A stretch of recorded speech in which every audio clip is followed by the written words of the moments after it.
when the surveillance here is all completed. I completed all this up to so the subject road of today's launch is Sagana to Kagaka to Ruto. This one link. We have a link here, Kagumo, Kagain, Sagana, Kagaka to the local. Now the other link is Kagumo to Kangata. This is the Kangata Tea Factory. Yeah, Kangata Tea Factory. And my home is here, Your Excellency. This is my hobby. I have done a small magna for myself. Yes, Your Excellency. Then the other link is Taitia Ilia Kutos, Ibaraine, Kiagode. It's part of this contract. And also now this Morori, Maigaine, so it has four points. 1, 2, 3, 4. Morori, Maigaine, to Didroko. Yeah, it is the Gariama settlement scheme. Ichungwah. So it is serving this is the families, mines, the horticulture. It's really going to open up that area. Then we have the PI, Biri, to Kiamutogo, and all these other links here. They are all going in the show. So this is the subject. So the project road has 54 kilometers, with a total cost of 2.15 billion, which is comprised of 2 billion for the upgrade works, and after that we shall have the maintenance contract which will run for 3 years again. Yes. So this is the number which was applied for the project. So this is the current status, and where the contract is working.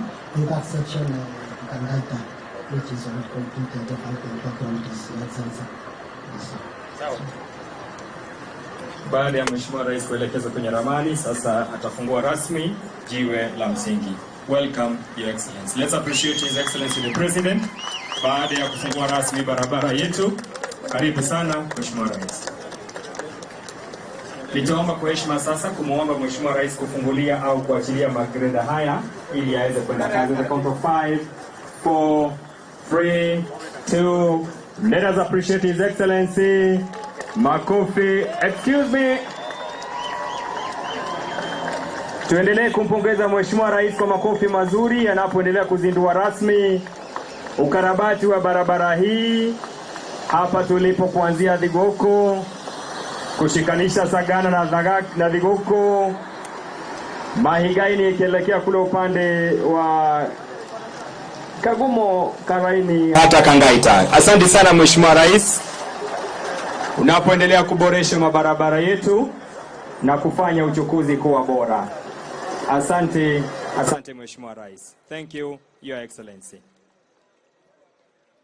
Nafasi hii kwa ruhusa ya Mheshimiwa Rais sasa tutapata hotuba, na wale ambao wako mbali sasa tukaribie ili tuweze kupata ujumbe wa Mheshimiwa Rais.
huku muriega. Bwana Yesu asifiwe. Ngaino mwega. Na hende shode. Hebu mnisalimie hewani hivi nione jameni. Basi. Kwanza mimi nataka niwashukuru sana kwa kutukaribisha hapa nyumbani. Kwa askari wachana na hao wananchi wakuja hapa karibu. Hasila kupatikana area hii sio rahisi. Ndio. Kwanza watu wa Kirinyaga, mimi nataka niwaulize na niwaambie asante sana. Tulikuja tukaomba kura zenu mkatupatia, nasema asante tena. Ndio. Mimi nataka niwashukuru pia kwa kutuombea. Mimi nataka niseme nimefika hapa leo kwa sababu tulikubaliana tukimaliza uchaguzi tunaendelea na kazi. Ndio. Na ndio sababu hiyo. Mnajua tulikuwa na matatizo makubwa ya kiuchumi. Mabarabara zetu zikakwama karibu miaka 2 iliyopita. Kazi yangu ya kwanza ilikuwa ni kutatua mambo ya uchumi ya Kenya. Mimi nataka niwatangazie ya kwamba hiyo kazi ya kuhakikisha kwamba tunadhibiti uchumi wa Kenya, sasa uchumi wa Kenya iko imara. Hata muliona wiki iliyopita wale watu wa IMF sasa wametupatia pesa milioni 950 dola ya Marekani. Wale wengine wote pia wamekubali ya kwamba watashughulika na uchumi wa taifa letu la Kenya. Tumerekebisha uhusiano wetu na marafiki wengi ambao wanatusaidia kudhibiti uchumi wa taifa letu la Kenya. Mulisikia nikitangaza kule bunge ya kwamba ile madeni ilikuwa inatusumbua, tunaanza kulipa kuanzia hii Disemba. Mimi nimesema madeni ile imesumbua Kenya. Hatutaki nchi yetu iingie kwa matatizo ambayo tunaweza kutuletea hasara. Nimesema ile pesa yote ambayo tulikopa, sasa nimeanza kupanga vile tutalipa, ndio tuhakikishe ya kwamba Kenya yetu haingii kwa matatizo kama nchi zingine zilizoingia kwenye matatizo. Mnanielewa? Sababu hiyo sasa mimi niko na imani kuwatangazia ya kwamba kuanzia mwaka ujao ile miradi yote ilikuwa imekwama, sasa tutazikwamua kwa sababu tumedhibiti uchumi wa taifa letu la Kenya. Na ndio nimekuja kuanza hiyo kazi hapa Kirinyaga. Nego kana tiguo. Tumeelewana? Hii barabara yenu wakati nilikuja hapa na huyu mjumbe wenu muungwana wenu hapa. Si ndio? Huyu GK. Tulikuja hapa nikawaambia hii barabara tutawajengea. Leo nimekuja kuanzia hiyo kazi. Kutoka hapa Thiguku kwenda Kadhaka mpaka ifike Sagana. Hii barabara tunatengeneza. Na tutaongeza ile ingine ya Morori kule Mwea. Pia tujenge hii kilomita yote itakuwa karibu kilomita 54. Na pia ile inaenda mpaka Kangaita. Pia tutajenga na huyu contractor ambaye tumeanza hapa leo. Kazi hapa itatugharimu karibu shilingi bilioni 2 na tumeipangia vizuri. Na vile tumeanza hapa, tunajua tuko na karibu kilomita 300 hapa Kirinyaga ya barabara ambazo zimekwama.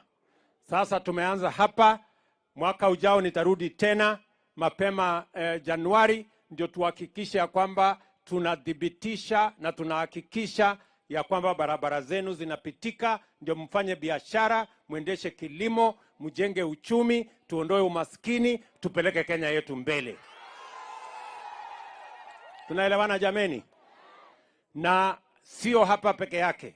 Sasa tutaanza barabara zile zingine zote. Hii barabara kubwa ya kutoka Kenol tumeisukuma, imefika karibu 90%. Mimi nimekubaliana na watu wa ADB ya kwamba hiyo barabara tunataka kumaliza kabla ya mwezi wa 3 mwaka ujao, ndio tukamilishe kazi yetu na tupange zile barabara zingine ndogo ndogo ambazo zinaingia huku nyumbani. Tumekubaliana? Vile vile mnajua tulikubaliana na nyinyi mambo ya masoko. Si tulisema mama mboga afanye kazi mahali kuna heshima? Mumeona tumetangaza tayari soko 6 mpya ya hapa Kirinyaga. Hata hapa inaitwa nini hii soko? Kiburu. Pale Kiburu tunawajengea soko mzuri sana. Tunajenga soko ingine Kagio. Tunasenga soko ingine Baricho. Mapa hapo anasema kuna soko ya Baricho. Si ndio? So hizo soko zote tunataka tuzijenge, tuhakikisha kwamba vile tulikubaliana na mama mboga ni kwamba atafanya kazi mahali kuna maji, mahali kuna stima, mahali kuna heshima na mahali kuna hygiene ambayo itafanya biashara yake ikuwe kama biashara ingine. Tumekubaliana? Tulikubaliana ya kwamba kilimo ni ya muhimu sana, na ili kusaidia wakulima watuzalishie chakula, tulisema tunapunguza gharama ya mbegu na gharama ya mbolea. Mbolea ilikuwa 7,000, sasa ni 2,500. Nimeambiwa ya kwamba kuna upungufu kidogo hapa, ile ya top dressing. Nimeambia watu wa cereals board kufikia Wednesday lazima hiyo mbolea imefika hapa Kirinyaga, kwa sababu tumenunua mbolea ya kutosha hata ya mwaka ujao. Saa hii tayari tumepanga, na hiyo bei tutaendelea nayo ya 2,500 kwa sababu ndio njia ya kusaidia wakulima watuzalishie chakula. Si mnajua mwaka uliopita masiku kama hii unga ilikuwa shilingi 230. Saa hizi unga imefika shilingi 130. Ni kweli ama si kweli? Bado iko mbele. So mnataka tukaze kamba. Sasa mimi nataka niwaulize wakulima. Wakulima mtafanya bidii? Wakulima mtafanya bidii? Ile gorogoro ilikuwa inauzwa karibu shilingi 140. Saa hizi ni kama pesa ngapi? Ati? Imekuja chini, sio? So mimi nataka niwahakikishie ya kwamba hiyo mpango ya kuzalisha chakula, mimi nawashukuru wakulima. Wakulima katika taifa letu la Kenya wamefanya bidii sana. Ile kazi ambayo wakulima wametusaidia kuzalisha chakula, mahindi ambayo ilikuwa imefika ama tulizalisha magunia milioni 34 mwaka uliopita, mwaka huu tumezalisha magunia milioni 61, kuhakikisha ya kwamba tunazidi na kuhakikisha kwamba bei ya chakula inateremka chini, ili kila mkulima aweze kujisimamia na kila mwananchi aweze kupata chakula kwa bei nafuu. Mambo yenu ya mchele hapa Mwea, tunaelewana? Nimesikia ya kwamba bei ya mchele imekuja chini, shilingi 70 na kitu kwa wale wanauza pale Mwea. Mimi nimeambia watu wa cereals board, ili mkulima asiumie, ile bei alipata ya shilingi 85 kwa kilo moja turudishe hapo. Ndio kila mkulima, ndio wale wanatusaidia kulima wapate bei mzuri, watuzalishie chakula, ndio tupate chakula ya kutosha ya wananchi wa taifa letu la Kenya. Vile vile nimeambiwa ya kwamba bei ya maziwa pia, kwa sababu ya mvua, bei ya maziwa ama maziwa imeongezeka, na wale wananunua maziwa yetu wamepata matatizo. Nimeambia wizara yetu ya fedha ya kwamba mambo ya maziwa tunaweka pesa ya serikali. Kuanzia wiki ijayo tunaweka shilingi milioni 500 ndio KCC iweze kununua maziwa yote ya wakulima wetu wa Kenya. Ndio mkulima asimwage maziwa yake, mkulima apate bei ya sawasawa, na tuhakikisha kwamba mkulima hapati hasara. Tunaelewana watu wa Kirinyaga? Tuko pamoja hapo? Si njia ni kusaidia wakulima? Tusaidie wakulima watuzalishie chakula. Tusaidie wakulima watuzalishie maziwa. Tusaidie wakulima watuzalishie mchele. Ndio tuhakikisha kwamba tunaondoa njaa katika taifa letu la Kenya. Hiyo ndio mpango tunataka tushughulike nayo, ndio tupeleke taifa letu la Kenya mbele. Vile vile nikiwa hapa Kirinyaga, nilikuja pale kuanzisha manyumba 2,000. Vijana wanafanya kazi pale zaidi ya 500. mimi nitarudi hapa tena Januari kupanua mpango ya affordable housing, kwa sababu tunataka kupanga ajira ya hawa vijana. Vijana mko area? Vijana wa Kirinyaga mko area? Mko tayari kwa kibarua na kazi? Tunahitaji watu wa plumbers, tunahitaji engineers, tunahitaji architects, tunahitaji masons, tunahitaji carpenters, hata watu wa mkono tunahitaji watusaidie kwa hiyo kazi. Vijana wa hapa mko tayari? Kirinyaga mko tayari? Ndio sababu hiyo mimi nitarudi hapa tupange tena kazi hiyo ambayo itatusaidia mambo ya ajira ya vijana wetu. Tumekubaliana pia na hao wabunge wenu wakiwa mbunge wenu wa hapa GK ya kwamba kila ward, mnanielewa?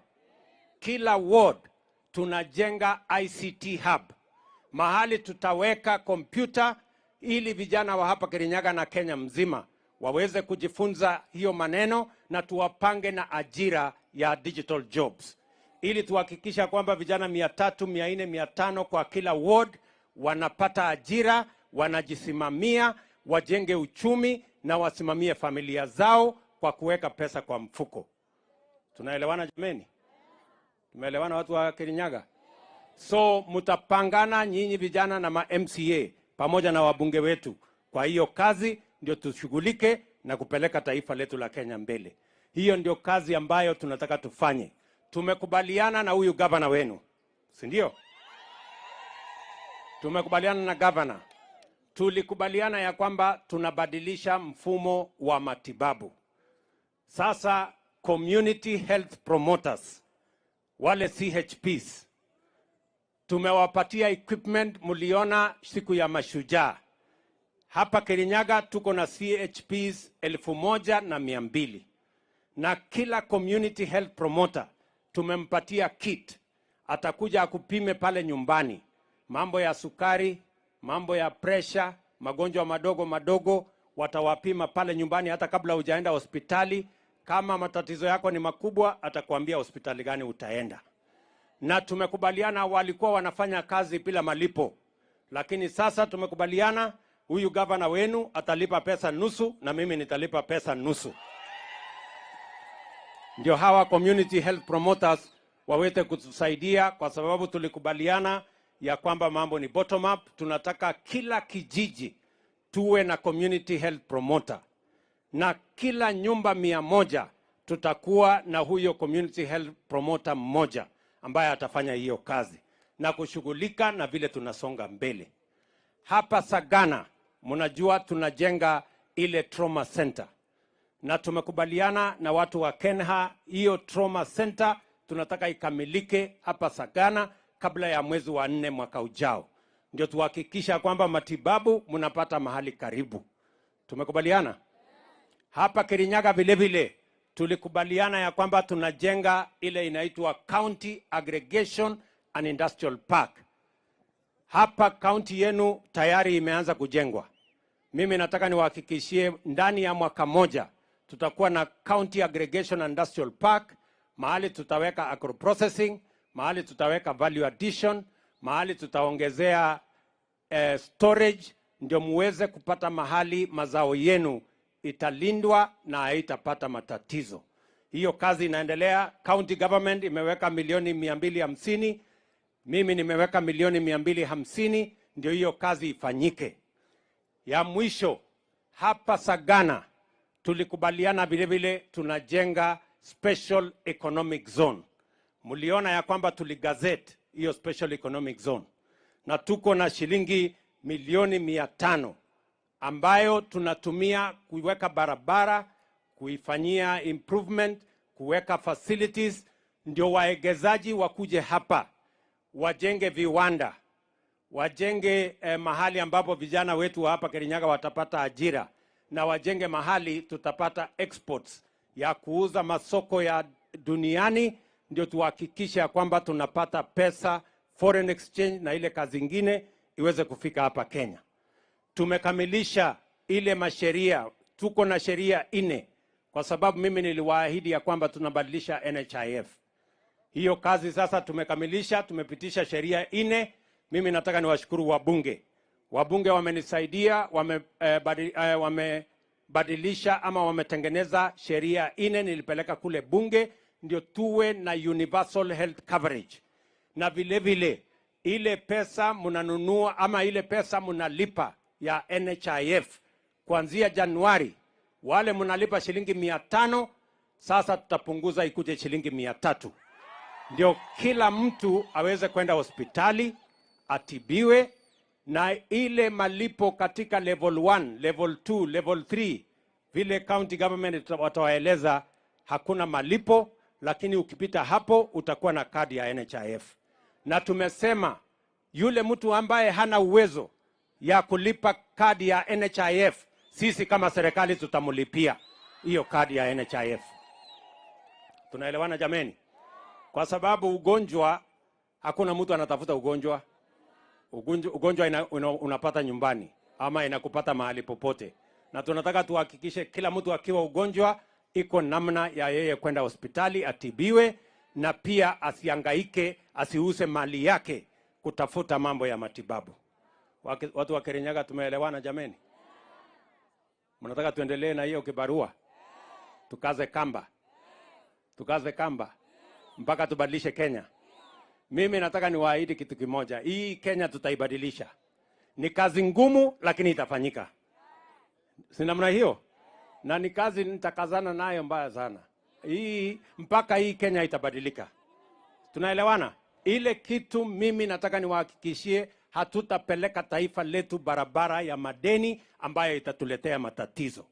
Saa hii Kenya inasumbuliwa na ile madeni ilichukuliwa hapo nyuma. Ile kazi mimi nafanya saa hizi ni kusafisha na kuhakikisha kwamba Kenya itasonga mbele. Tunaelewana jameni? Watu wa Kirinyaga, tunaelewana? Sawa. Tutashirikiana. Tufanye hii kazi. Hii barabara tujenge. Hii zahanati, hii county aggregation tujenge. Affordable housing tufanye. Ndio vijana hawa wapate ajira. Ndio tupeleke Kenya mbele. Bei ya mafuta sasa tumeanza kuishughulikia. Hapo ndio mnataka kusikia? Sikizeni. Sawa sawa. Bei ya mafuta imepanda kila mahali. Lakini kama Kenya tulifanya mpango, kwa sababu wakati niliingia ofisini siku ya kwanza, petrol station zetu nyingi hazikukuwa na mafuta. Mlikuwa mnaona watu wanapiga foleni kwa petrol station. Ni kweli ama si kweli? Mafuta ilikuwa imekosekana kwa sababu madola ilikuwa imeshindikana. Mimi nikaenda nikaongea na watu wa Saudi Arabia. Nikaenda nikaongea na watu wa United Arab Emirates. Nikawaambia hii mafuta, kwa sababu mambo ya madola inatuletea matatizo, hii mafuta mtupatie tuuze kwa shilingi ya Kenya, sisi tutatafuta madola, baada ya miezi 6 sisi tutawalipa. Na ndio sababu hiyo leo Kenya tuko na mafuta, kila petrol station haikosi mafuta. Hata ingawaje bei duniani kote imepanda, tunafuata vile inapanda, na tumetafuta namna ya kuhakikisha kwamba tunaweza kuhakikisha kwamba bei isipite mahali ambapo Wakenya wengi wataumia. Mumeona kuanzia mwezi huu hiyo bei imeanza sasa kuteremuka. Mwezi ujao itateremuka zaidi. Mwezi hiyo ingine namna hiyo. Mpaka tuhakikisha kwamba tunamudu hiyo bei, ndio tuhakikisha kwamba tunaweza kuendesha mambo ya uchumi wa taifa letu kwa njia inayofaa. Ile kitu siwezi kuwadanganya ni kwamba bei ya mafuta inashughulikiwa na wale wanatuuzia mafuta. Tunaelewana? Sisi kama Kenya hatuna mafuta, tunanunua kwa watu wengine. Wale wenye kutuuzia ndio wanatuuzia na bei ile wanajua. Na tumekubaliana na wao ya kwamba hiyo bei tutaipiga msasa kweli kweli. Tukiwa hapa, mimi nataka niwahakikishie, Kenya tunanunua kwa bei ya chini kuliko majirani zetu. Ile mkataba niliweka na wale watu wa Saudia na wale watu wa UAE, saa hizi majirani zetu Uganda, Tanzania, Rwanda wanaenda kutafuta vile nilifanya. Kwa sababu vile nilifanya ndio imetusaidia, hatuna matatizo katika masoko yetu na mafuta tuko nayo ya kutosha. Nyinyi mnanielewa? Tutashirikiana. Tutaenda mbele pamoja. Mambo ni magumu lakini lazima tuishughulikie. Na njia ya kubadilisha Kenya ndio hii, mpaka Kenya ibadilike. Kwa hivyo watu wa Kirinyaga, mimi nimefurahi sana. Mimi najua ya kwamba mwaka mmoja sasa tumekazana, na mimi nataka niwahakikishie next year mambo yetu itaenda laini, kwa sababu tumekamilisha ile mambo magumu yalikuwa yanaendelea katika taifa letu la Kenya. Tumeelewana watu wa Kirinyaga? Neguo kana tiguo? So mimi nataka sasa nichukue nafasi hii niwakaribisha hawa viongozi wetu. Hapa tuko na minji gavana wetu Anne Waiguru atusalimie.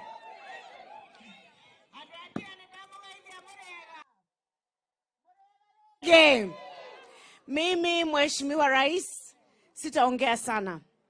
Nataka tu kukushukuru kwa sababu ya kuja kufungua hii barabara. Your Excellency, hii barabara ilikuwa imekwama miaka 3. Na sasa umekuja na tunaona ya kwamba kuna dalili hizi barabara ambazo umezundua leo zitakwisha. Mimi Mheshimiwa Rais ningekuomba tu hivi. Budget ya hii barabara na zile imeshikanishwa kutoka mpaka kule upande wa Kagumo kuenda Kangaita, na upande ile barabara yenye inaenda mpaka Kagio, na ile inaenda upande wa Mwea ambayo zimeshikana na hii. Budget yote ni kama bilioni 2. Lakini katika muda huu pesa ambazo tumepewa za kuanzisha ni milioni 200. Mimi ningekuomba tu, najua kutakuwa na muda wa kitu kinaitwa revised budget hapo February. Na ukiangalia sura ya watu wa Kirinyaga unajua wanakupenda. Mimi naomba Your Excellency uongezee tu ifike 500 ndio barabara ishe mara moja badala ya kuongojea miaka 2 kabla barabara haijaisha. Nemureda fare thirere na mwaka umwe hado miaka 2. Ya pili, Your Excellency, tunashukuru sana kwa fertilizer, bei ilikuja chini, maneno ya stores tumeresolve na last mile. Kidogo tu uko KPCU nadhani wako na ka shortage kidogo ka fertilizer ya top dressing. Hakuna fertilizer ya top dressing katika kiwanda ka KPCU. Your Excellency, ukiambia watu wako wa national wataleta. Ya mwisho, Your Excellency, na tumeongea na wewe maneno ya agriculture, KAIP sitarudia. Ithe mutegore amunene auga. Ni mwego horo wa industrial park, turarutana wera hamwe kwena health na maundu mau mothe ndigũcokera. Your Excellency, kitu kimoja tu na najua umetaja maneno ya maziwa. Hiyo ukituangalilia tutakuwa tuko sawa, si ndio? Kwa sababu kuna factory kama huko Geshogo inanunua bei nafuu kidogo. Lakini na huku upande wa chini kampani ya KCC na hizi zingine zinafinyilia wakulima kidogo. Na wakulima wanataka bei ya maziwa iende juu, si ndio? Netwetekera ogwo. Na magothe na mbere kunyiterera mutongoria wa bururi. Nega na marugamete nake onokorwo Ngai ndake mũrathime na mweke wega.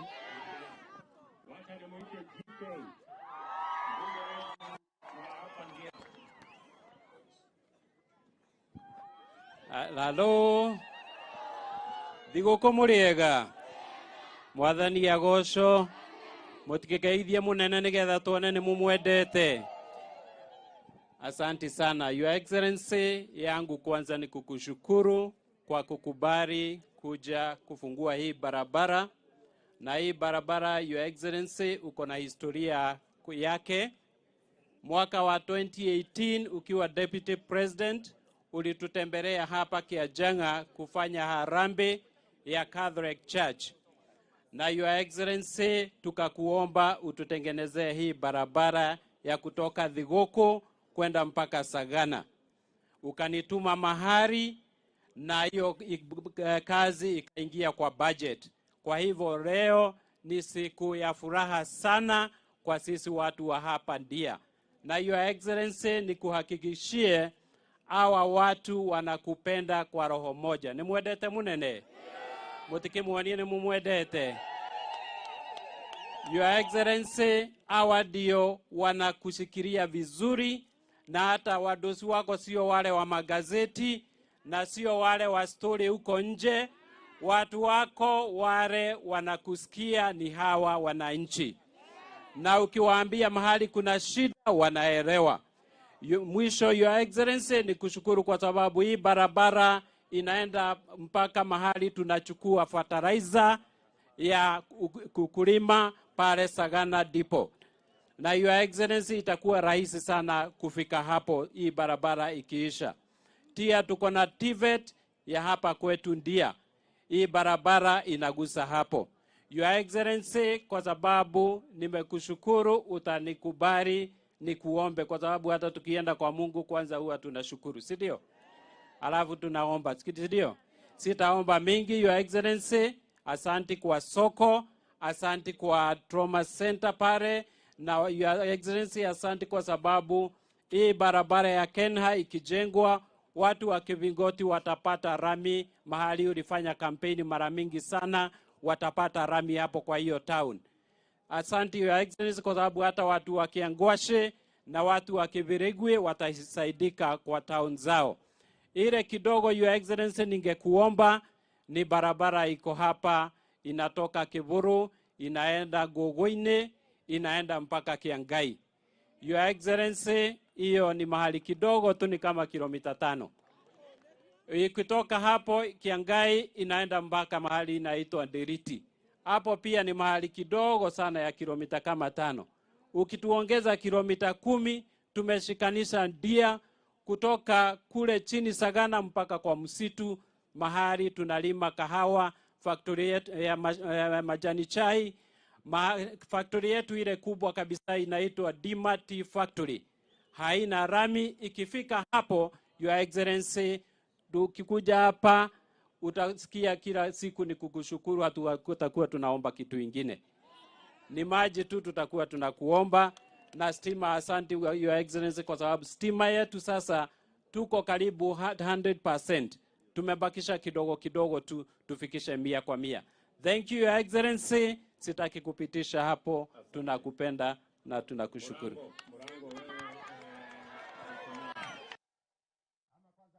Na leader wetu wa majority katika bunge anaitwa Kimani Ichungwah.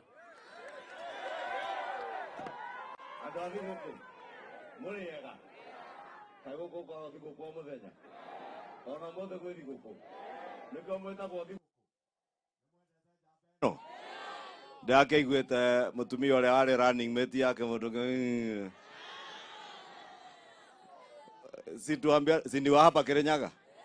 Sinilisikia huyo shosh akisema ati atawaongoza nyinyi watu wa Thigũkũ na Kirinyaga ati mrudi kwa maandamano, ati mvae sufuria tena kwa kichwa.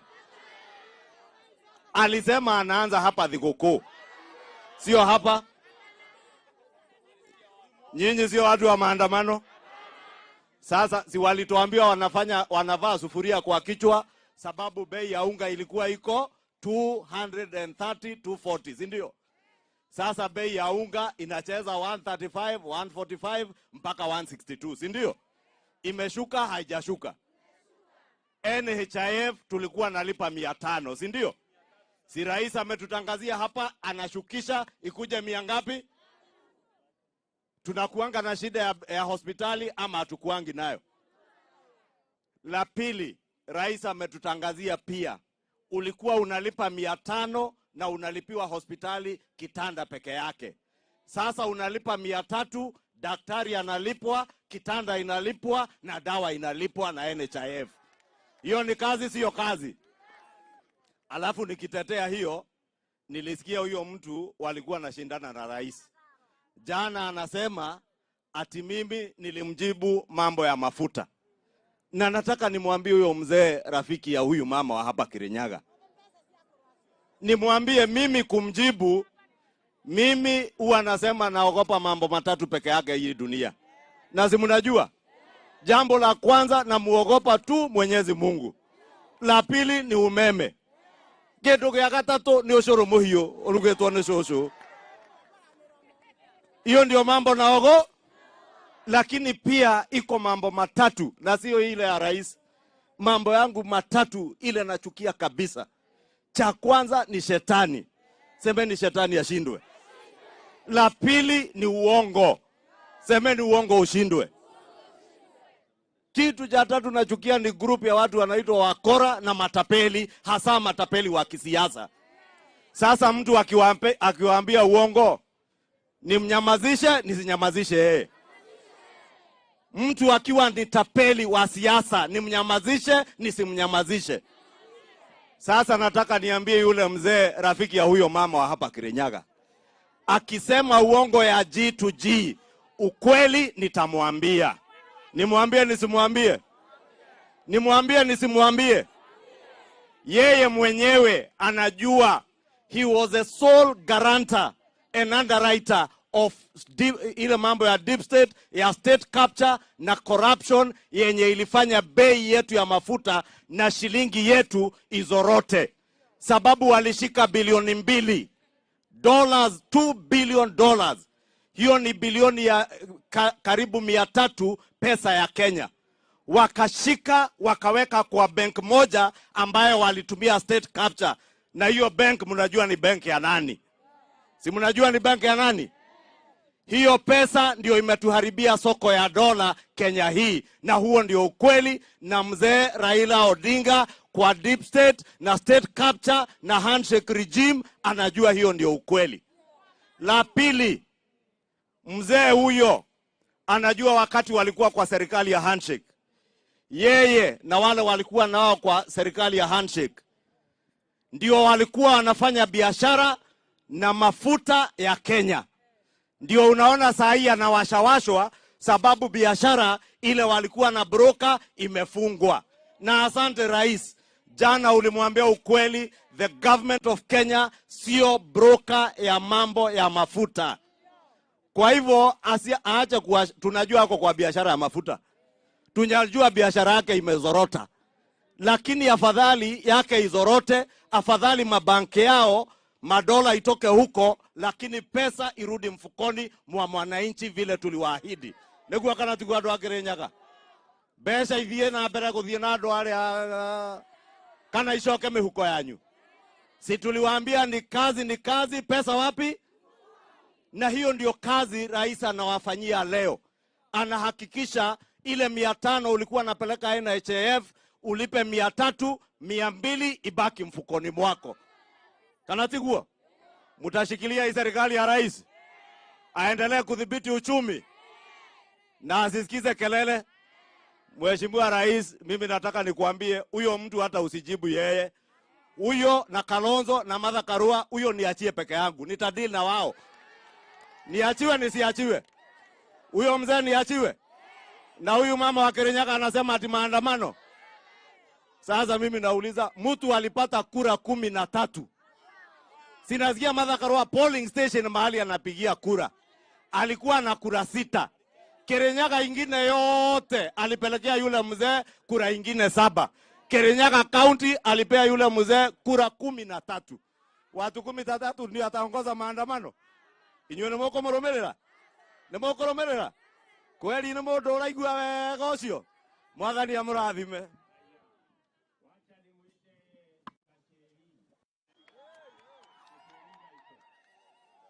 Andu athi guko muriega. Boss, sijui naomba kama nitakanyanga hapa ndio watu wanione.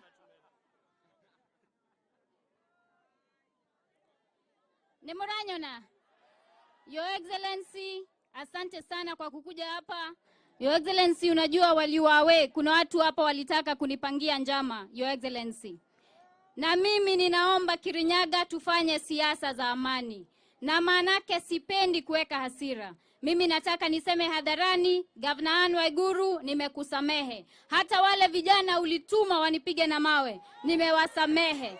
Na nawaona hapa, Your Excellency. Na nimeongea na County Commissioner, na DCIO, na CCIO, na wakasema ya kwamba within 1 week watahakikisha ya kwamba wameshikwa. Maanake lazima tufanye na tufuate sheria. Your Excellency, nataka kukushukuru, maanake tuliketi na wewe na Deputy President pale State House tukapanga mambo ya wazee. Na hao wazee nataka kuhakikisha ya kwamba kwa supplementary budget ambayo tumepitisha, tumeweka 2 billion Kenya shillings ili waweze kupata mapato. Your Excellency, nina ombi moja leo. Kuna ile barabara yetu ambayo inatoka kule Marua, kule Kenol inaenda Marua. Mimi naomba access roads za pale Kibingoti Market, Kiberigwi na tuhakikishe hata Gasharu Road imetengenezwa. Your Excellency, asante sana. Uria ndingi uria andu ma Kirinyaga muthie na mbere kuhoera Gacheri na Gacheri ni wa Ngai.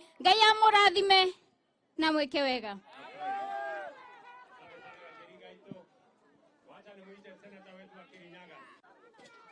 Asante sana Mheshimiwa Rais na andu mothe mandia muriega ringi.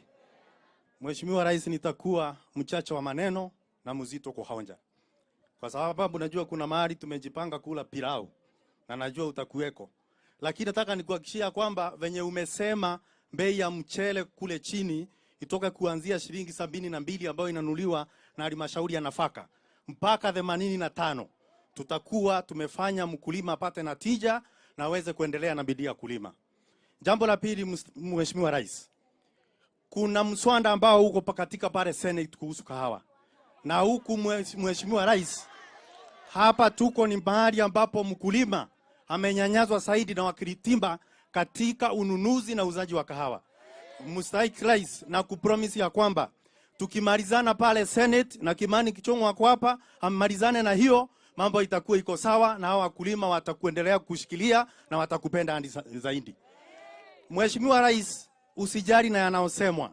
Mswahili usema mzigo wa mwenzio ni kanda la usufi. Mzigo ambao hujambemba wengi wanaonanga huo ndo mzigo ambao uko na nafuu zaidi. Kazi unafanya ni kazi ngumu, kazi ya mtulinga, kazi ya msaragambo, lakini nakuhakikishia mtukufu Rais, ukiwa umeshikiliwa na watu wa Kirinyaga, hiyo kazi ambayo umeshikilia na maombi utaimalizia. Nikimalizia, nataka niseme ya kwamba maskini hana hoja, maskini ana haja. Kwa niaba ya maskini, hebu nitoe hoja moja, Mheshimiwa Rais. Mahali tumetoka, Mheshimiwa Rais, ukipanda juu na ndege, angalia kule chini Kianjanga. Kuna wakazi pale wameteseka miaka mingi, kunaponyesha wanaishi kwa shimo. Mtukufu Rais, na kuomba kwa unyenyekevu, angalia wale kwa uso mwema, tuhakikisha kwamba wamesaidika. Asante sana Mstahiki Rais.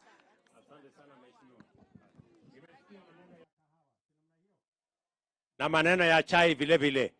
Haya mambo mawili tunayashughulikia kwa sababu ni haki yenu na haki yetu kwenu. Tunaelewana? Nilituma Deputy President kupanga mambo ya kahawa, kupanga mambo ya chai, na hiyo mambo iko barabarani. So mshikilie hapo, tutahakikisha kwamba inasonga mbele. Mimi najua watu hapa wale watu wazee, ile program ya cash transfer pale nyuma mlikuwa mnangoja miezi 3, 4, 5, 6. Mimi niliwaahidi ya kwamba tutabadilisha kabla ya mshahara ya rais ama mshahara ya MCA ama ya mbunge kulipwa.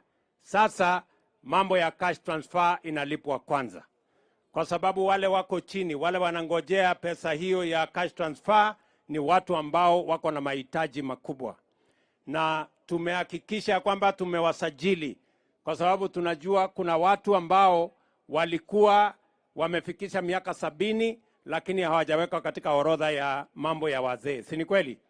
Sasa tumewasajili kuanzia Januari. Pia na wale wengine tumeweka pesa kwa budget, wale wengine ambao walikuwa nje sasa tutawaingiza ndani, ndio tuhakikisha kwamba kila mtu anashughulikiwa. Tumekubaliana? Sasa wacha nimuite Gishimo. 1 minute, salimia watu, ambia jambo. Alafu andu adia muriega, Ngai ni mwega na ende ciothe. Nie njitagwa Gishimo kuma kuria Gicugu, ni ithue tumurigiririe njogu. Sisi ndio wafungia ndovu ndio wasikuje hapa Ndia. Mheshimiwa Rais, kwanza tunakushukuru. Mimi nimetoka mpaka Gicugu nikatumwa hapa, nikasema ukiwa umekuja Kirinyaga pia umefika Gicugu, kwa sababu kila pahali ni pako. Na kwanza nimetumwa na shukran. Ile fertilizer subsidy ya 2500 wale wakulima wa majani chai nilikuomba tukiwa pale Kirinyaga imewafikia sasa, wana shukran nyingi sana. Kwa hivyo sasa ile kitu nimekuja tu nimetumwa ni kuombe vile ulituahidi juzi wakati ulikuwa Kirinyaga utakuja kuzidua mabarabara hapa Kirinyaga. Sisi tumeamini na umeanza. Kwa sababu leo umeanza Ndia, watu wa huko Geshogo wanakuomba next time tafadhali tuende tuzindue ile mshipi wa Geshogo kilomita 95 ndio waweze pia kunufaika. La pili, ile KMTC ulituahidi pale Geshogo. Tunaongea na PS wa public health na tuko na hiyo mpango ndio tuanzishe, ndio ile pesa ulituahidi 30 milioni iwekwe kwa budget, CDF tutoe 20 million, ndio hiyo KMTC ianze kwa sababu ya mambo ya universal health coverage ambayo umeishikilia sana. Kwa hivyo Mheshimiwa Rais, mimi sina mengi, ni kukuambia shukran kwa sababu mambo mengi ambayo umeahidi yanaendelea kutimika. Na tuna imani kwamba pale Geshogo ukikuja utatuzindulia hizo barabara zote kilomita 95, hata hii ya kutoka hapa Thigoko Kadhaka inaguza sehemu moja pale Geshogo kutoka Kakuzi kwenda Leakethe. Tumeshikana na nyinyi,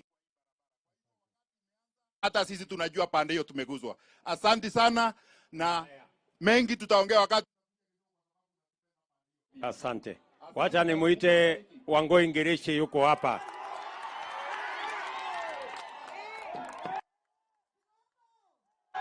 Thigoko Muriega. Bwana Yesu asifiwe. Nimukenete. Ndienda gucokeria His Excellency, ndienda gucokia ngatho kwa sababu ulinipatia kazi, na saa hii Your Excellency tunafanya tu siasa ya mbegu na development ya Kenya. Wana Kirinyaga the development minded, na wewe uendelee na kuwa expansionist president. Na tunafurahia sana ile kazi ameanza kufanya. Leo he not only opened the way to Sagana, lakini pia akafungua Mwea na kaifungua pande ya Geshogo. Mumefurahia hiyo? I want to say thank you so much, Your Excellency, and we look forward to continuing working with you. Nyinyi mtulie, mnakumbuka wakati wa Kibaki kwanza tulipiga kelele. After 2 years tukafurahia, si ndio? Let us wait and give this government a chance, because I know there's a real chance and we are going to be a development minded government. Sawa sawa? Mulifurahia nilipewa kazi? Mulifurahia? Hata mimi nitakuja huku kusema asante, tukule na nyinyi na tufurahi pamoja.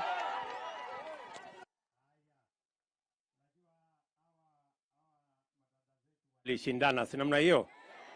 Mmoja akapata, mwingine hakupata. So nikasema huyu mwenye hakupata nimpatie chairman.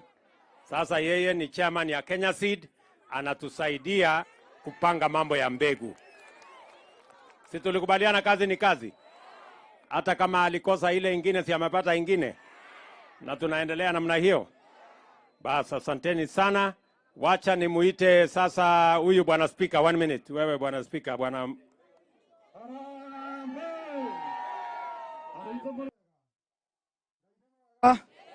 Na hende ciothe, Your Excellency, mimi ya kwanza ni kukushukuru sababu ya hii rami. Kutoka independence tumepromisiwa hii barabara itapata rami.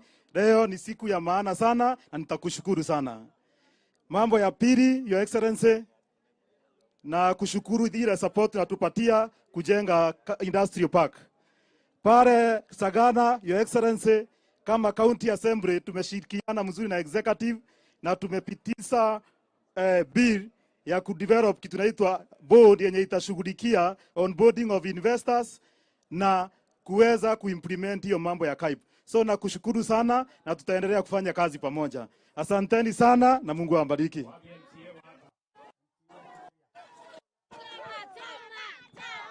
Aya, Kirinyaga hoye! Ndia hoye! Murega andu a Kirinyaga, murega andu a Ndia, murega andu a Mukure.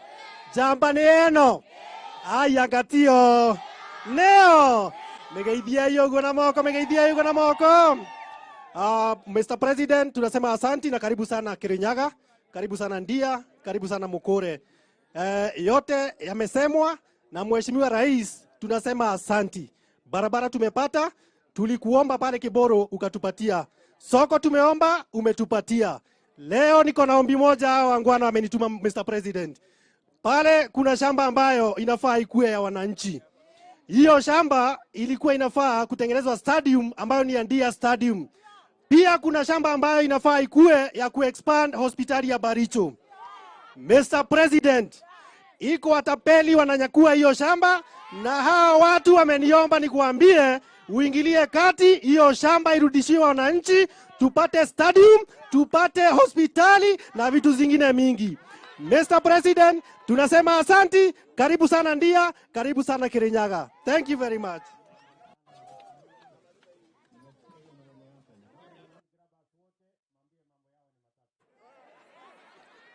So kuna MCA mwingine hapo.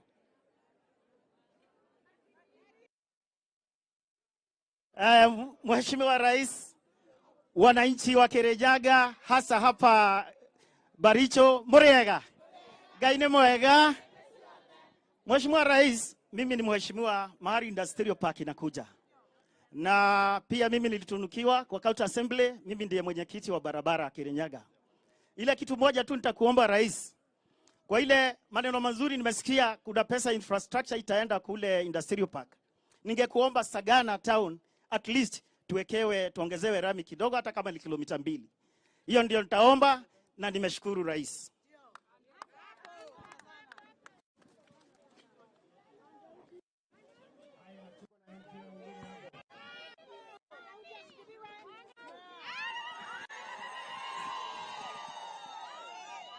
Mwathani agocwo, Ngai nĩ mwega na hĩndĩ ciothe.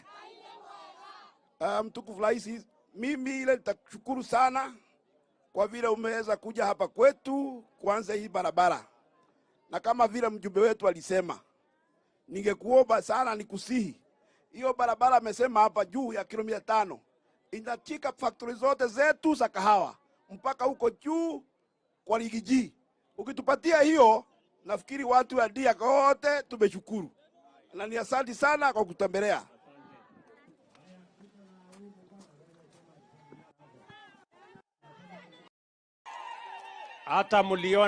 Hata muliona wiki iliyopita wale watu wa IMF sasa wametupatia pesa milioni 950 dola ya Marekani.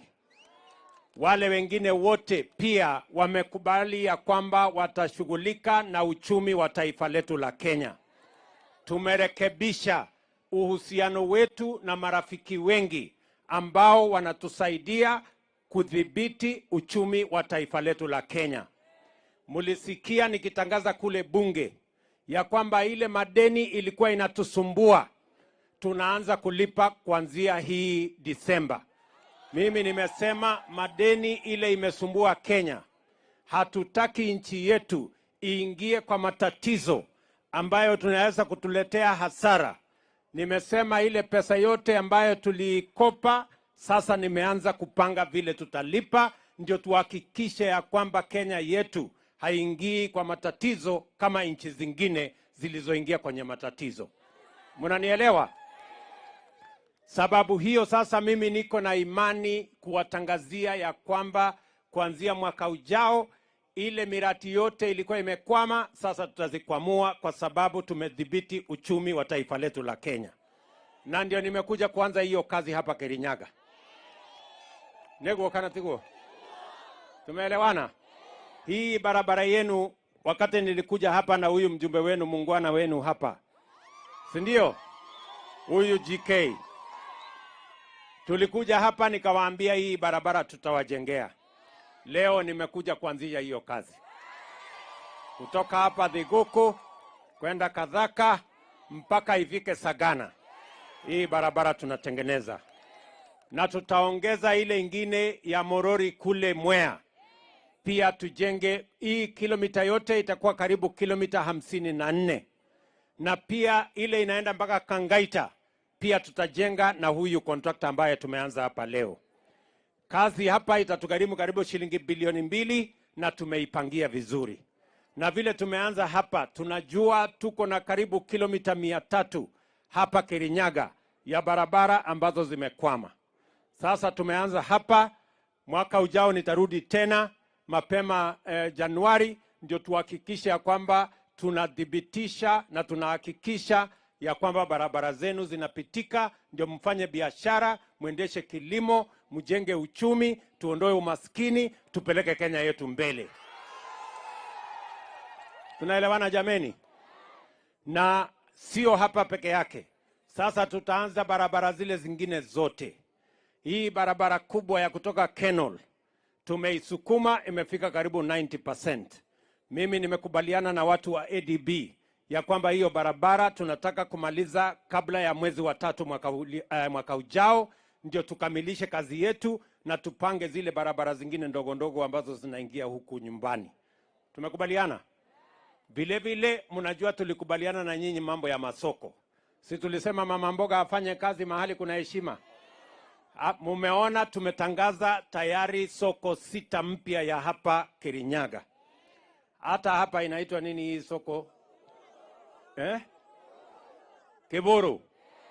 Pale Kiburu tunawajengea soko mzuri sana. Tunajenga soko ingine Kagio. Tunasenga soko ingine Baricho. Mapa hapo anasema kuna soko ya Baricho. Si ndio?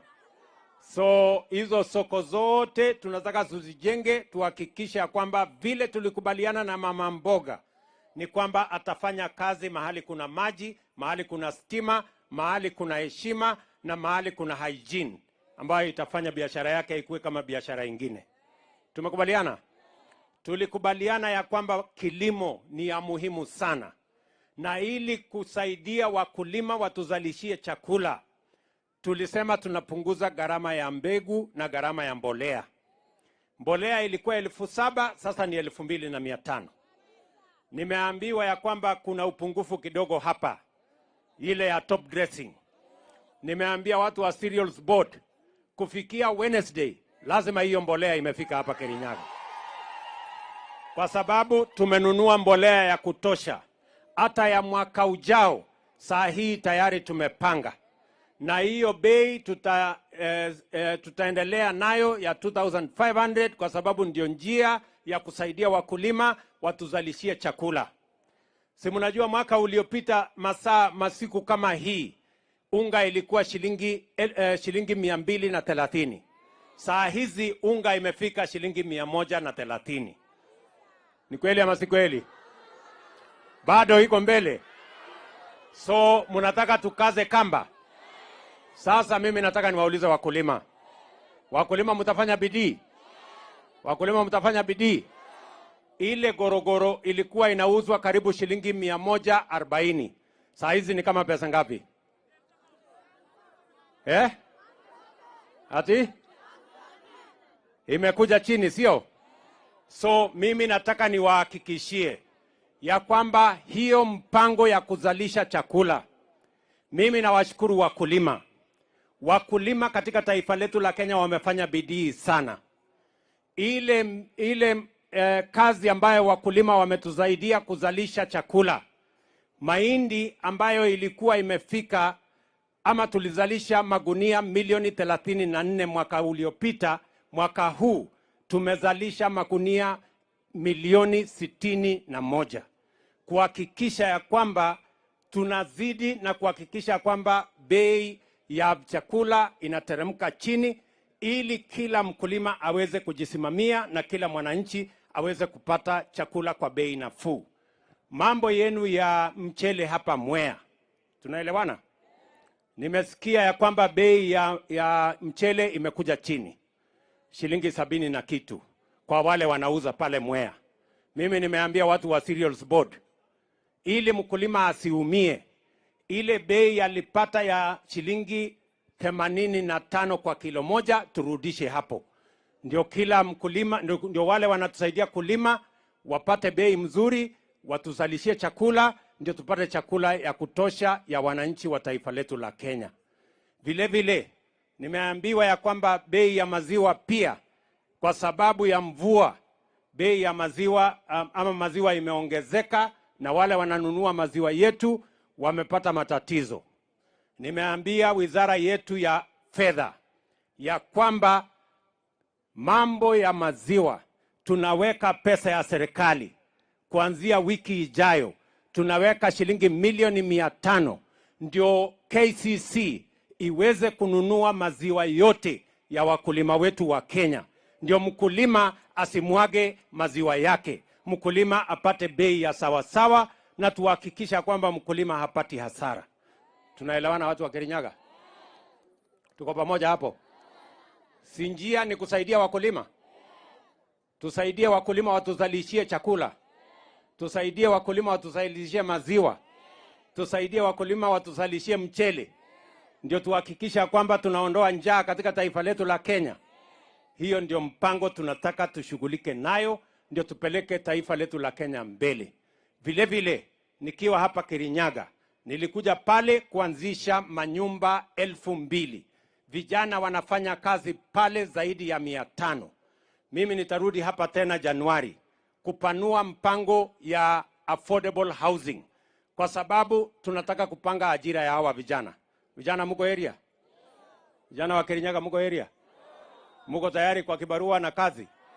Tunahitaji watu wa plumbers, tunahitaji engineers, tunahitaji architects, tunahitaji masons, tunahitaji carpenters, hata watu wa mkono tunahitaji watusaidie kwa hiyo kazi.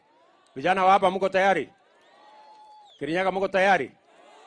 Ndio sababu hiyo mimi nitarudi hapa tupange tena kazi hiyo ambayo itatusaidia mambo ya ajira ya vijana wetu. Tumekubaliana pia na hao wabunge wenu, wakiwa mbunge wenu wa hapa GK, ya kwamba kila ward, mnanielewa? Kila ward tunajenga ICT hub, mahali tutaweka kompyuta ili vijana wa hapa Kirinyaga na Kenya mzima waweze kujifunza hiyo maneno, na tuwapange na ajira ya digital jobs, ili tuhakikisha kwamba vijana 300, 400, 500 kwa kila ward wanapata ajira, wanajisimamia, wajenge uchumi na wasimamie familia zao kwa kuweka pesa kwa mfuko. Tunaelewana jameni? Tumeelewana watu wa Kirinyaga? So mutapangana nyinyi vijana na ma MCA pamoja na wabunge wetu kwa hiyo kazi, ndio tushughulike na kupeleka taifa letu la Kenya mbele. Hiyo ndio kazi ambayo tunataka tufanye. Tumekubaliana na huyu gavana wenu, si ndio? Tumekubaliana na gavana. Tulikubaliana ya kwamba tunabadilisha mfumo wa matibabu. Sasa community health promoters, wale CHPs, tumewapatia equipment. Muliona siku ya mashujaa hapa Kirinyaga tuko na CHPs 1,200, na kila community health promoter tumempatia kit. Atakuja akupime pale nyumbani mambo ya sukari, mambo ya pressure, magonjwa madogo madogo, watawapima pale nyumbani hata kabla hujaenda hospitali. Kama matatizo yako ni makubwa, atakwambia hospitali gani utaenda. Na tumekubaliana, walikuwa wanafanya kazi bila malipo, lakini sasa tumekubaliana huyu gavana wenu atalipa pesa nusu na mimi nitalipa pesa nusu. Ndio hawa community health promoters waweze kutusaidia, kwa sababu tulikubaliana ya kwamba mambo ni bottom up. Tunataka kila kijiji tuwe na community health promoter, na kila nyumba 100 tutakuwa na huyo community health promoter mmoja ambaye atafanya hiyo kazi na kushughulika na vile tunasonga mbele. Hapa Sagana mnajua tunajenga ile trauma center, na tumekubaliana na watu wa Kenha hiyo trauma center tunataka ikamilike hapa Sagana kabla ya mwezi wa 4 mwaka ujao. Ndio tuhakikisha kwamba matibabu mnapata mahali karibu. Tumekubaliana? Hapa Kirinyaga vile vile tulikubaliana ya kwamba tunajenga ile inaitwa County Aggregation and Industrial Park. Hapa county yenu tayari imeanza kujengwa.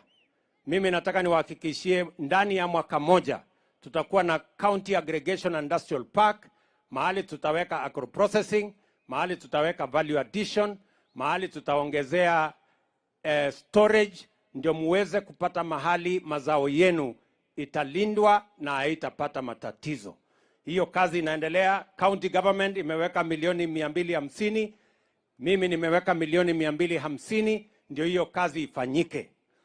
Ya mwisho, hapa Sagana tulikubaliana vile vile tunajenga special economic zone.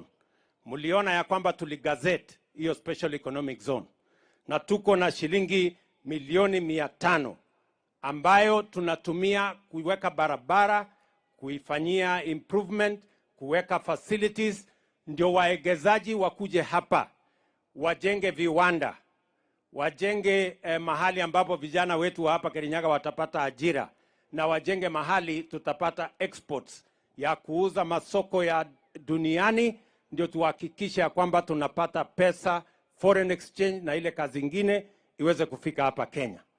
Tumekamilisha ile masheria, tuko na sheria 4 kwa sababu mimi niliwaahidi ya kwamba tunabadilisha NHIF. Hiyo kazi sasa tumekamilisha, tumepitisha sheria 4. Mimi nataka niwashukuru wabunge. Wabunge wamenisaidia, wamebadilisha ama wametengeneza sheria 4 nilipeleka kule bunge, ndio tuwe na universal health coverage. Na vile vile ile pesa mnanunua ama ile pesa mnalipa ya NHIF kuanzia Januari, wale mnalipa shilingi 500, sasa tutapunguza ikuje shilingi 300. Ndio kila mtu aweze kwenda hospitali atibiwe, na ile malipo katika level 1, level 2, level 3 vile county government watawaeleza hakuna malipo, lakini ukipita hapo utakuwa na kadi ya NHIF.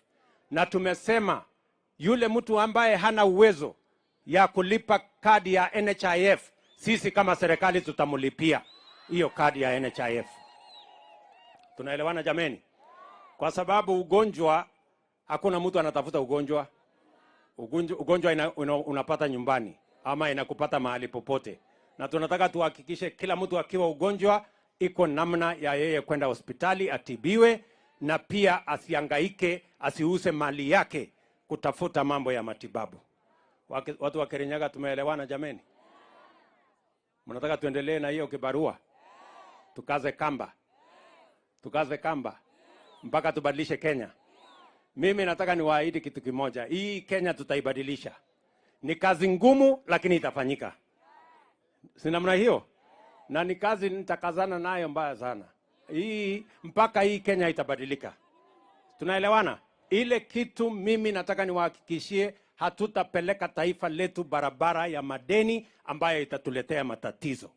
Saa hii Kenya inasumbuliwa na ile madeni ilichukuliwa hapo nyuma.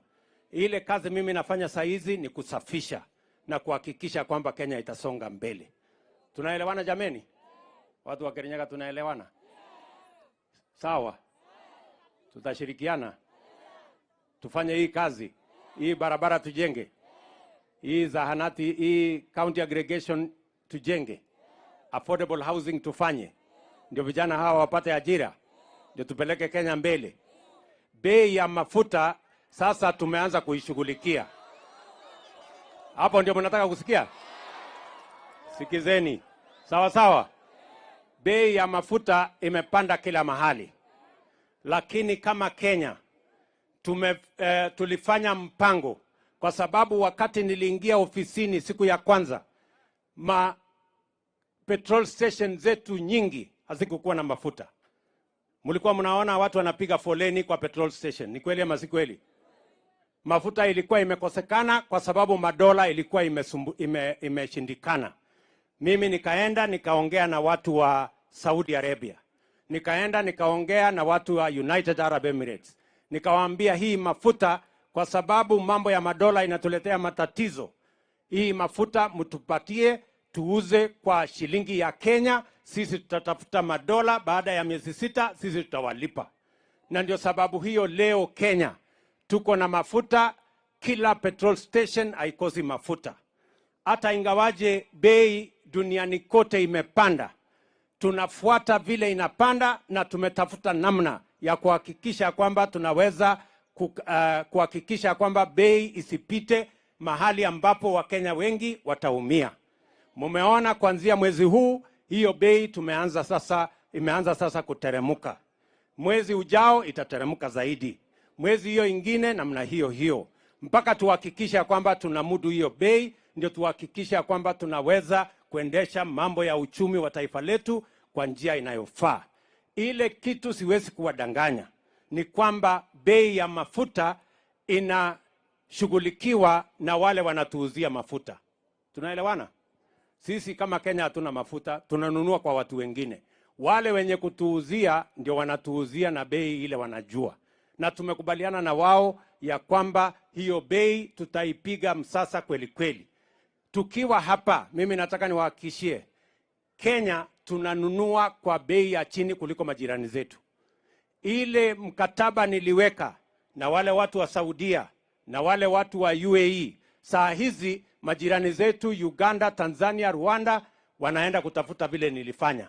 Kwa sababu vile nilifanya ndio imetusaidia, hatuna matatizo katika masoko yetu na mafuta tuko nayo ya kutosha.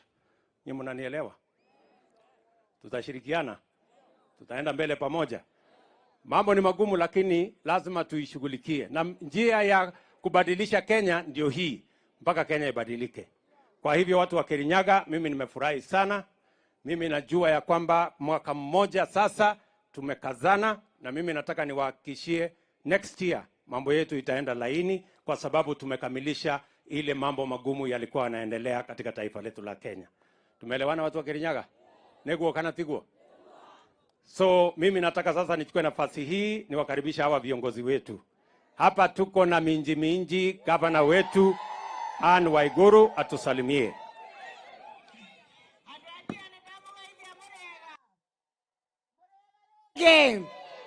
Mimi Mheshimiwa Rais sitaongea sana. Nataka tu kukushukuru kwa sababu ya kuja kufungua hii barabara. Your Excellency, hii barabara ilikuwa imekwama miaka 3.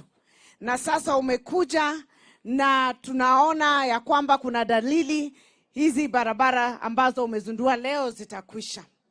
Mimi Mheshimiwa Rais ningekuomba tu hivi. Budget ya hii barabara na zile imeshikanishwa kutoka mpaka kule upande wa Kagumo kuenda Kangaita, na upande ile barabara yenye inaenda mpaka Kagio, na ile inaenda upande wa Mwea ambazo zimeshikana na hii. Budget yote ni kama bilioni 2. Lakini katika muda huu pesa ambazo tumepewa za kuanzisha ni milioni 200. Mimi ningekuomba tu, najua kutakuwa na muda wa kitu kinaitwa revised budget hapo February. Na ukiangalia sura ya watu wa Kirinyaga unajua wanakupenda.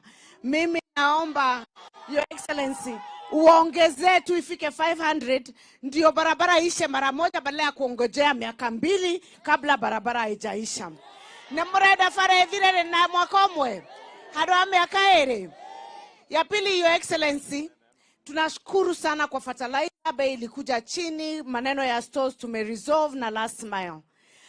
Kidogo tu uko KPCU nadhani wako na shortage kidogo ka fertilizer ya top dressing. Hakuna fertilizer ya top dressing katika kiwanda ka KPCU. Your Excellency, ukiambia watu wako wa national wataleta. Ya mwisho, Your Excellency, na tumeongea na wewe maneno ya agriculture, KAIP sitarudia. Ithe mutegore ya munene auga.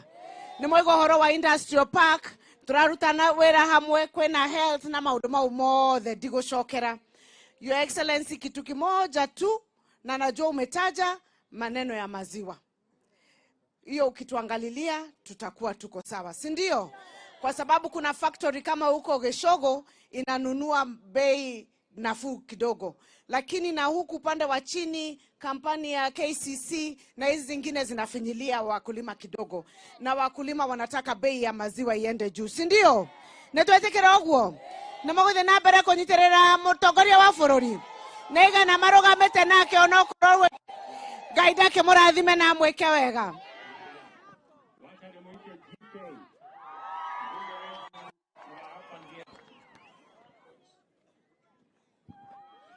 Halo. Thigũkũ mũrĩega. Mwathani agocwo. Mũtikegeithie mũnene nĩgetha tuone nĩ mumwendete. Asante sana. Your Excellency, yangu kwanza ni kukushukuru kwa kukubali kuja kufungua hii barabara. Na hii barabara, Your Excellency, uko na historia yake. Mwaka wa 2018 ukiwa Deputy President ulitutembelea hapa Kirinyaga kufanya harambee ya Catholic Church. Na Your Excellency, tukakuomba ututengenezee hii barabara ya kutoka Thigũkũ kwenda mpaka Sagana. ukanituma mahari na hiyo kazi ikaingia kwa budget. Kwa hivyo leo ni siku ya furaha sana kwa sisi watu wa hapa Ndia. Na Your Excellency, ni kuhakikishie hawa watu wanakupenda kwa roho moja. Ni mwedete munene? Mutikimuanie ni mumwedete? Your Excellency, hawa ndio wanakushikilia vizuri, na hata wadosi wako sio wale wa magazeti na sio wale wa story huko nje. Watu wako wale wanakusikia ni hawa wananchi, na ukiwaambia mahali kuna shida wanaelewa. Mwisho, Your Excellency, ni kushukuru kwa sababu hii barabara inaenda mpaka mahali tunachukua fertilizer ya kukulima pale Sagana Depot.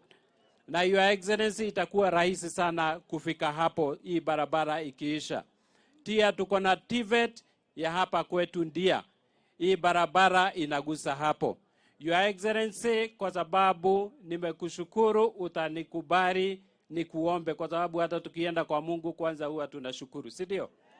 Alafu tunaomba, si ndio? Sitaomba mingi. Your Excellency, asanti kwa soko, asanti kwa trauma center pale, na Your Excellency, asanti kwa sababu hii barabara ya Kenha ikijengwa, watu wa Kivingoti watapata rami. Mahali ulifanya kampeni mara mingi sana, watapata rami hapo kwa hiyo town. Asante Your Excellency, kwa sababu hata watu wa Kiangwashe na watu wa Kivirigwe watasaidika kwa town zao. Ile kidogo Your Excellency ningekuomba ni barabara iko hapa, inatoka Kivuru, inaenda Gogoine, inaenda mpaka Kiangai. Your Excellency, hiyo ni mahali kidogo tu, ni kama kilomita 5. Ikitoka hapo Kiangai inaenda mpaka mahali inaitwa Ndiriti. Hapo pia ni mahali kidogo sana ya kilomita kama 5. Ukituongeza kilomita 10, tumeshikanisha Ndia kutoka kule chini Sagana mpaka kwa msitu, mahali tunalima kahawa, factory yetu ya majani chai. Factory yetu ile kubwa kabisa inaitwa Dima Tea Factory. Haina rami. Ikifika hapo, Your Excellency, ukikuja hapa utasikia kila siku ni kukushukuru, hatutakuwa tunaomba kitu ingine. Ni maji tu tutakuwa tunakuomba, na stima. Asante Your Excellency, kwa sababu stima yetu sasa tuko karibu 100%. Tumebakisha kidogo kidogo tu tufikishe 100%. Thank you Your Excellency, sitaki kupitisha hapo. Tunakupenda na tunakushukuru.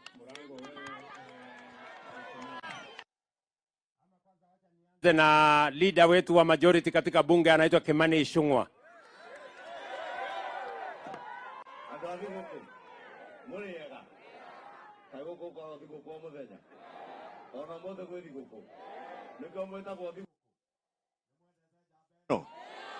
Ndake igwete mutumia ule ari running mate yake mundu situambia siniwa hapa Kirinyaga. Sinilisikia huyo shosh akisema ati atawaongoza nyinyi watu wa Thigũkũ na Kirinyaga ati mrudi kwa maandamano, ati mvae sufuria tena kwa kichwa. Alisema anaanza hapa Thigũkũ, sio hapa. Nyinyi sio watu wa maandamano. Sasa si walituambia wanavaa sufuria kwa kichwa sababu bei ya unga ilikuwa iko 230 240, si ndio? Sasa bei ya unga inacheza 135 145 mpaka 162, si ndio? Imeshuka haijashuka? NHIF tulikuwa nalipa 500, si ndio? Si rais ametutangazia hapa anashukisha ikuje 100 ngapi? Tunakuanga na shida ya hospitali ama hatukuangi nayo? La pili, rais ametutangazia pia ulikuwa unalipa 500 na unalipiwa hospitali kitanda peke yake. Sasa unalipa 300, daktari analipwa, kitanda inalipwa na dawa inalipwa na NHIF. Hiyo ni kazi sio kazi? Alafu nikitetea hiyo, nilisikia huyo mtu walikuwa nashindana na rais. Jana anasema ati mimi nilimjibu mambo ya mafuta. Na nataka nimwambie huyo mzee rafiki ya huyu mama wa hapa Kirinyaga, nimwambie mimi kumjibu, mimi huwa nasema naogopa mambo matatu peke yake hii dunia. Na si mnajua? Jambo la kwanza namuogopa tu Mwenyezi Mungu. La pili ni umeme. Kitu gya gatatu ni ushuru muhiu urugetwo ni shushu. Hiyo ndio mambo naogo. Lakini pia iko mambo matatu na sio ile ya rais. Mambo yangu matatu ile nachukia kabisa. Cha kwanza ni shetani. Semeni shetani ashindwe. La pili ni uongo. Semeni uongo ushindwe. Kitu cha tatu nachukia ni group ya watu wanaitwa wakora na matapeli, hasa matapeli wa kisiasa. Sasa mtu akiwaambia uongo, nimnyamazishe nisinyamazishe yeye. Mtu akiwa ni tapeli wa siasa, nimnyamazishe nisimnyamazishe. Sasa nataka niambie yule mzee rafiki ya huyo mama wa hapa Kirinyaga. Akisema uongo ya G to G, ukweli nitamwambia. Nimwambie nisimwambie? Nimwambie nisimwambie?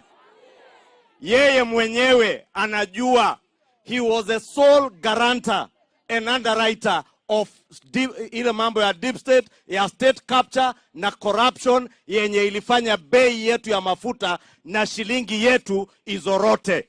Sababu walishika bilioni 2 dollars, $2 billion. Hiyo ni bilioni ya karibu 300 pesa ya Kenya. Wakashika wakaweka kwa bank moja ambayo walitumia state capture. Na hiyo bank mnajua ni bank ya nani? Si mnajua ni bank ya nani? Hiyo pesa ndio imetuharibia soko ya dola Kenya hii. Na huo ndio ukweli, na mzee Raila Odinga kwa deep state na state capture na handshake regime anajua hiyo ndio ukweli. La pili, mzee huyo anajua wakati walikuwa kwa serikali ya handshake, yeye na wale walikuwa nao kwa serikali ya handshake ndio walikuwa wanafanya biashara na mafuta ya Kenya. Ndio unaona saa hii anawashawashwa sababu biashara ile walikuwa na broker imefungwa. Na asante rais, jana ulimwambia ukweli, the government of Kenya sio broker ya mambo ya mafuta. Kwa hivyo aache kuwa, tunajua ako kwa biashara ya mafuta. Tunajua biashara yake imezorota. Lakini afadhali yake izorote, afadhali mabanki yao madola itoke huko, lakini pesa irudi mfukoni mwa mwananchi vile tuliwaahidi. Negua kana tuko andũ a Kirinyaga. Pesa ithie na mbere guthie na andũ arĩa kana icoke mihuko yanyu. Si tuliwaambia ni kazi, pesa wapi? Na hiyo ndio kazi rais anawafanyia leo. Anahakikisha ile 500 ulikuwa napeleka NHIF ulipe 300, 200 ibaki mfukoni mwako. Kanatigua, mutashikilia hii serikali ya rais aendelee kudhibiti uchumi na asisikize kelele. Mheshimiwa rais, mimi nataka nikuambie huyo mtu hata usijibu yeye. Huyo na Kalonzo na Martha Karua, huyo niachie peke yangu. Nitadeal na wao. Niachiwe nisiachiwe?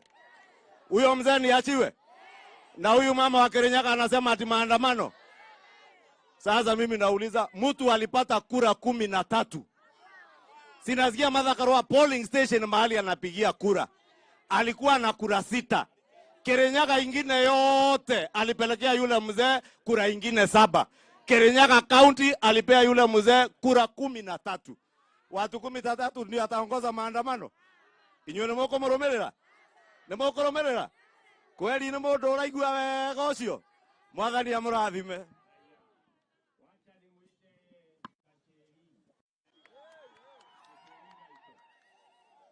Andũ a Thigũkũ mũrĩega.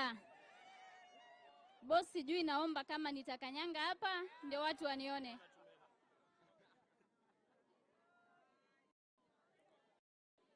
Nĩ mũranyona? Your Excellency, asante sana kwa kukuja hapa. Your Excellency, unajua waliwawe, kuna watu hapa walitaka kunipangia njama, Your Excellency. Na mimi ninaomba Kirinyaga tufanye siasa za amani. Na maanake sipendi kuweka hasira. Mimi nataka niseme hadharani, Governor Anne Waiguru, nimekusamehe. Hata wale vijana ulituma wanipige na mawe, nimewasamehe. na nawaona hapa Your Excellency, na nimeongea na County Commissioner na DCIO na CCIO, na wakasema ya kwamba within 1 week watahakikisha ya kwamba wameshikwa. Maanake lazima tufanye na tufuate sheria. Your Excellency, nataka kukushukuru, maanake tuliketi na wewe na Deputy President pale State House tukapanga mambo ya wazee, na hao wazee nataka kuhakikisha ya kwamba kwa supplementary budget ambayo tumepitisha tumeweka 2 billion Kenya shillings ili waweze kupata mapato. Your Excellency, nina ombi moja leo. Kuna ile barabara yetu ambayo inatoka kule Marua, kule Kenol inaenda Marua. Mimi naomba access roads za pale Kibingoti Market, Kiberigwi, na tuhakikishe hata Gasharu Road imetengenezwa. Your Excellency, asante sana. Uriandenge uriando makirenyaga muthina mbere kuhoera gasheri na gasheri ne wangai ngai amurathime na mweke wega.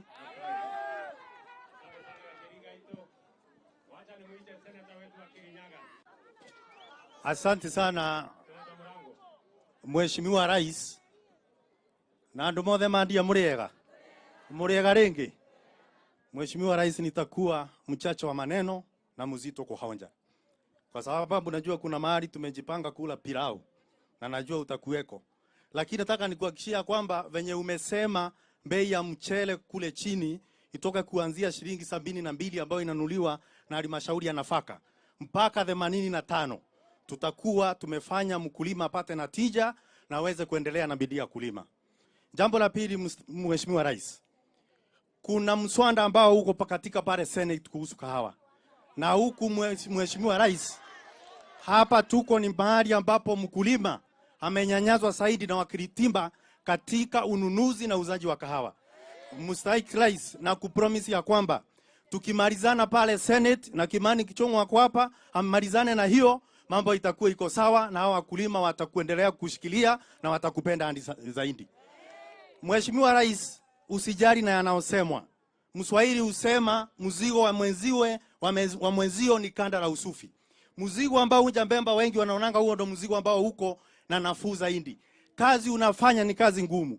Kazi ya Mtulinga, kazi ya Msaragambo. Lakini nakuhakikishia mtukufu Rais, ukiwa umeshikiliwa na watu wa Kirinyaga, hiyo kazi ambayo umeshikilia na maombi utaimalizia.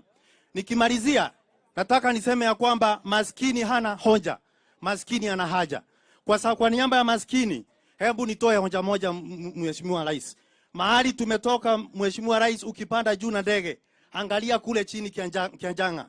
Kuna wakazi pale wameteseka miaka mingi, kunaponyesha wanaishi kwa shimo. Mtukufu Rais, na kuomba kwa unyenyekevu, angalia wale kwa uso mwema, tuhakikisha kwamba wamesaidika. Asante sana Mstahiki Rais.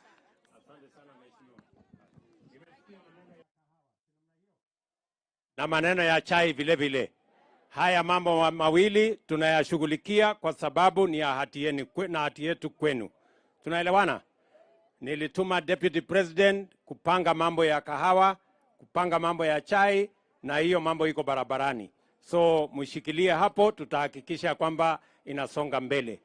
Mimi najua watu hapa watu wazee, ile program ya cash transfer. Pale nyuma mlikuwa mnangoja miezi 3, 4, 5, 6. Mimi niliwaahidi ya kwamba tutabadilisha. Kabla ya mshahara ya rais ama mshahara ya MCA ama ya mbunge kulipwa, sasa mambo ya cash transfer inalipwa kwanza. Kwa sababu wale wako chini, wale wanangojea pesa hiyo ya cash transfer ni watu ambao wako na mahitaji makubwa. Na tumehakikisha kwamba tumewasajili, kwa sababu tunajua kuna watu ambao walikuwa wamefikisha miaka 70 lakini hawajawekwa katika orodha ya mambo ya wazee. Si ni kweli? Sasa tumewasajili kuanzia Januari. Pia na wale wengine tumeweka pesa kwa budget, wale wengine ambao walikuwa nje sasa tutawaingiza ndani, ndio tuhakikisha kwamba kila mtu anashughulikiwa. Tumekubaliana? Sasa wacha nimuite Gishimo. Gishimo, 1 minute. Salimia watu, ambia jambo. Alafu andu adia muriega, Ngai ni mwega na ende ciothe. Nie njitagwa Gishimo, kuma kuria Gicugu ni ithuĩ tũmũrigĩrĩrie njogu. Sisi ndio wafungia ndovu ndio wasikuje hapa Ndia. Mheshimiwa Rais, kwanza tunakushukuru. Mimi nimetoka mpaka Gicugu nikatumwa hapa, nikasema ukiwa umekuja Kirinyaga pia umefika Gicugu kwa sababu kila pahali ni pako. Na kwanza nimetumwa na shukran. Ile fertilizer subsidy ya 2,500. Wale wakulima wa majani chai nilikuomba tukiwa pale Kirinyaga imewafikia sasa, wana shukran nyingi sana. Kwa hivyo sasa ile kitu nimetumwa ni kuombe. Vile ulituahidi juzi wakati ulikuwa Kirinyaga utakuja kuzidua mabarabara hapa Kirinyaga. Sisi tumeamini na umeanza. Kwa sababu leo umeanza Ndia, watu wa huko Gicugu wanakuomba next time tafadhali tuende tuzindue ile mshipi wa Gicugu kilomita 95 ndio waweze pia kunufaika. La pili, ile KMTC ulituahidi pale Gicugu. Tunaongea na PS wa public health na tuko na hiyo mpango ndio tuanzishe, ndio ile pesa ulituahidi 30 million iwekwe kwa budget, CDF tutoe 20 million, ndio hiyo KMTC ianze kwa sababu ya mambo ya universal health coverage ambayo umeishikilia sana. Kwa hivyo Mheshimiwa Rais, mimi sina mengi, nikukwambia shukran kwa sababu mambo mengi ambayo umeahidi yanaendelea kutimika. Na tuna imani kwamba pale Gicugu ukikuja utatuzindulia hizo barabara zote kilomita 95, hata hii ya kutoka hapa Thigũkũ Kathaka inaguza sehemu moja pale Gicugu kutoka Kakuzi kwenda Leakethe. Tumeshikana na nyinyi, hata sisi tunajua pande hiyo tumeguzwa. Asante sana, na mengi tutaongea wakati. Asante. Wacha nimuite Wangoi Ngirishi yuko hapa.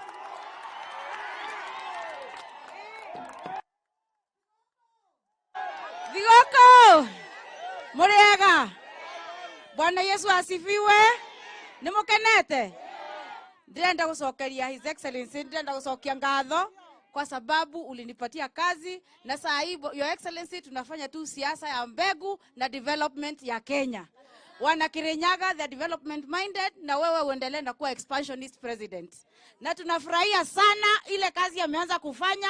Leo he not only opened the way to Sagana, lakini pia akafungua Mwea na kaifungua pande ya Gicugu. Mumefurahia hiyo?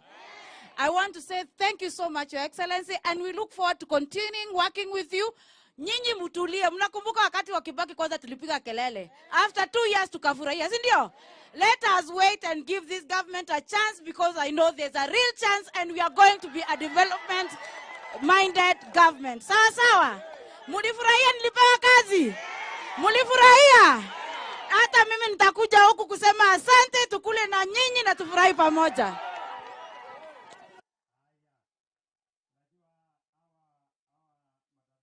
Lishindana, si namna hiyo?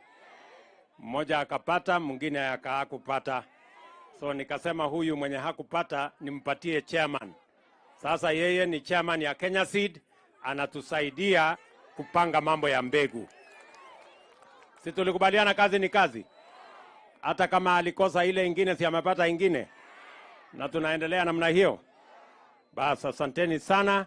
Wacha nimuite sasa huyu bwana speaker. 1 minute. Wewe bwana speaker, bwana.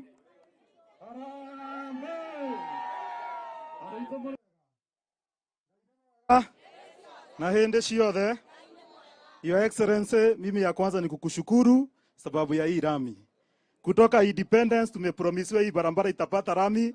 Leo ni siku ya maana sana na nitakushukuru sana.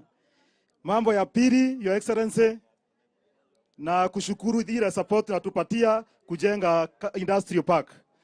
Pale Sagana, Your Excellency, kama county assembly tumeshirikiana mzuri na executive na tumepitisha bill ya kudevelop kitu inaitwa board yenye itashughulikia onboarding of investors na kuweza kuimplement hiyo mambo ya KAIP. So nakushukuru sana na tutaendelea kufanya kazi pamoja. Asanteni sana na Mungu awabariki.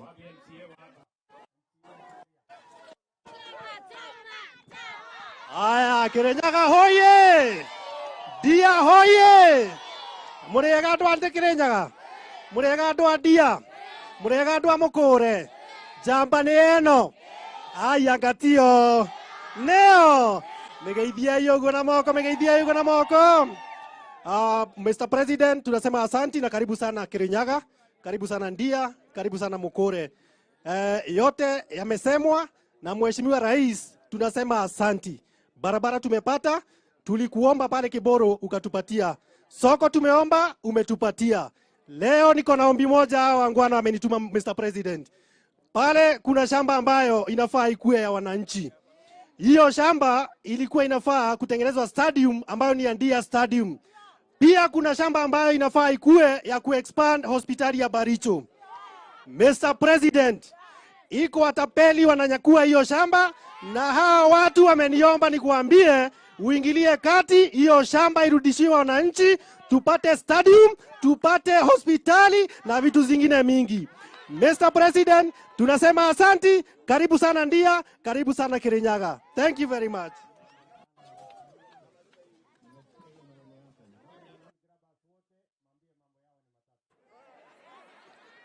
So kuna MCA mwingine hapo.